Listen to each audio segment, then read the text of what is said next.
U.S. Military Rations, a brief 100 years history and civilian options. Developed 1 year before World War II in 1938 and deployed in 1940, we have the C ration, also known as the Type C ration. And this was an answer at the time to a better combat ration to replace the reserve ration that was issued from 1917 to 1937. The C ration was made up of canned goods and could be used out in the field without prep.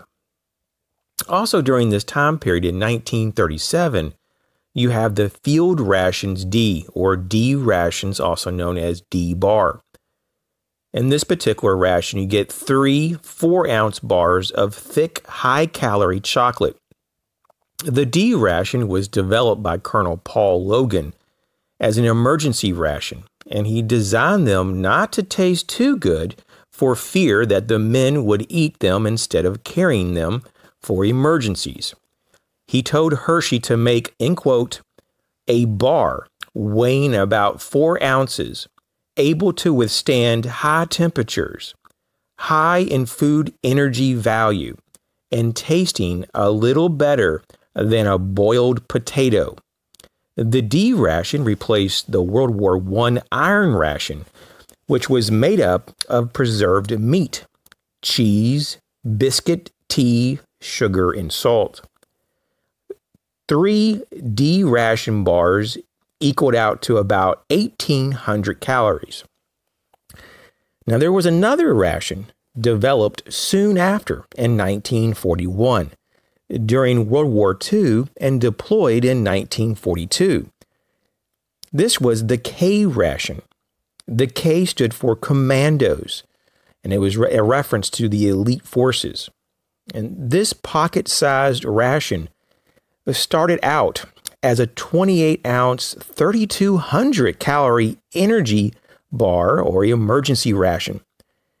The final version, though, was lowered to 2,830 calories. It was low in nutrition, but high in calories. The K ration was also called the paratrooper rations. It was discontinued in 1948, being called obsolete. The C rations were replaced in 1958 with the MCI, or Meal Combat Individual Ration, until 1980. The MCI rations, like the C rations, used canned goods to make up the bulk of the rations.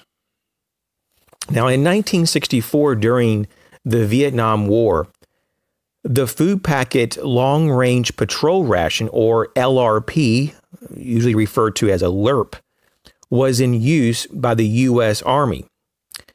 It was a freeze-dried and dehydrated field ration, and this was a very new thing at the time. And this made the ration much lighter and more compact than the MCI rations. And this was great for long-range reconnaissance and patrols. Now, in 2001, the LRP-1 was merged with the Meal Cold Weather Ration, also referred to as the MCW. And this created the MCW LRP ration, which weighed about 1 pound, and it came in about 12 different entrees. And now this segues into the MRE, Meal Ready to Eat. And this came out in 1981 to replace the MCI, the Meal Combat Individuals Rations.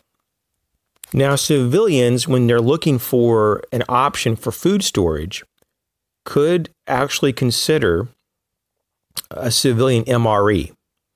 And the reason I say civilian MRE is because here in the U.S., military-issued MREs are not allowed to be sold and also purchased. So you have that. And so a lot of the companies that make military MREs, those specifically for the government, so they can be issued to the troops. They also make a variation for civilians, which in some cases are almost identical.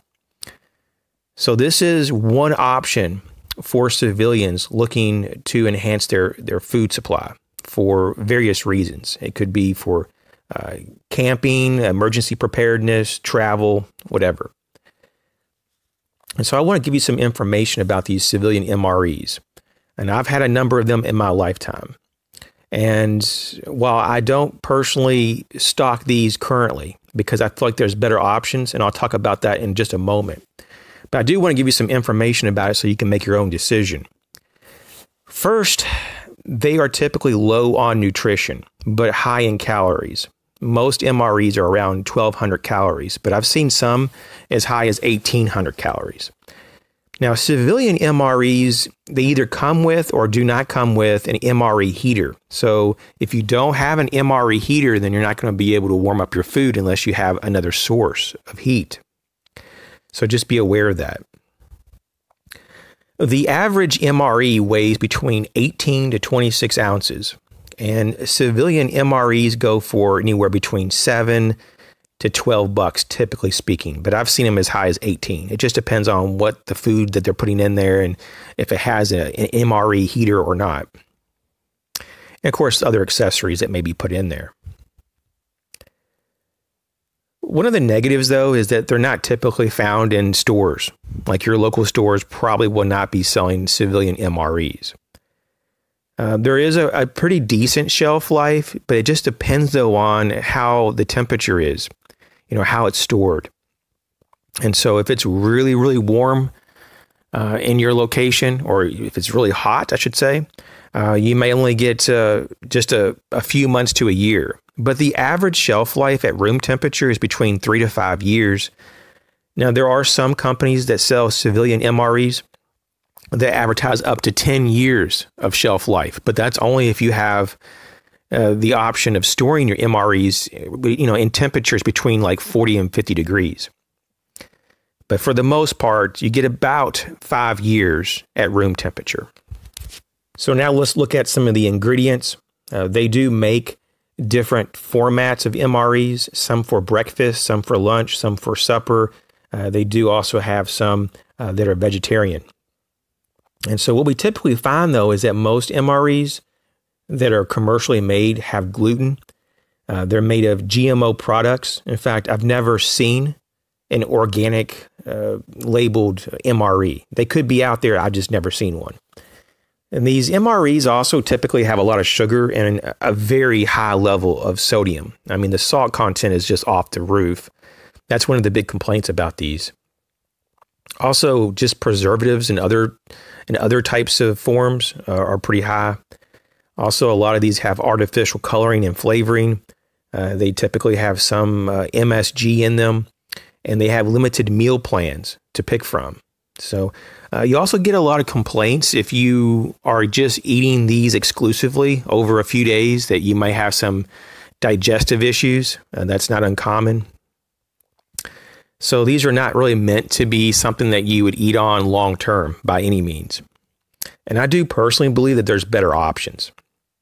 And so I just want to highlight one of those options right now. So instead of just buying a commercial MRE that's made for civilians, you can make your own. And while there's other systems and philosophies of food storage, if you just really like the whole idea of the format of an MRE, just make your own. Because you can pick healthier options, for example, that don't have certain, properties that you don't want. For example, if you don't want a lot of sodium, well, you can get stuff that doesn't have as much sodium.